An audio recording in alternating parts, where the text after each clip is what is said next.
In today's video, I'm going to teach you how to use monday.com for weekly task management. If you want a simple way to organize your week and keep track of what needs to get done, monday.com offers a quick starting point with ready-made templates. In this walkthrough, we'll use a template designed for weekly tasks so you can set up a useful board without having to build everything from scratch. To begin, open monday.com and go to the area where you want to create your task board. Look for the plus icon and click it. This is the main shortcut for creating something new inside your workspace.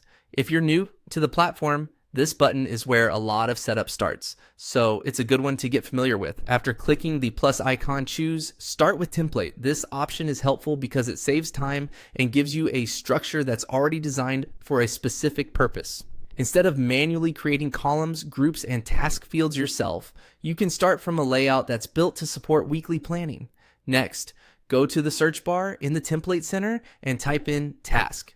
This will narrow down the available templates and make it easier to find something related to task management. If you see a lot of results, don't worry.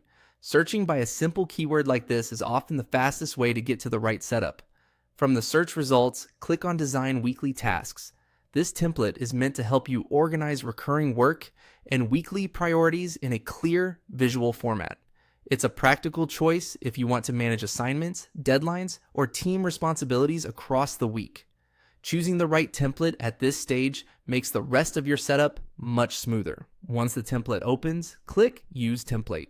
This adds the board to your workspace so you can start working with it right away.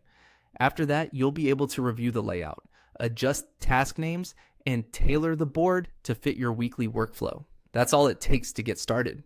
By using the template, you can skip the blank page feeling and move straight into planning. If you're setting this up for a team, it's a good idea to review the template after it loads so you can make sure the structure matches how your group works. And if you're using it for personal task management, you can keep it simple and focus only on the sections you need. With just a few clicks, you'll have a weekly task board ready to use in monday.com.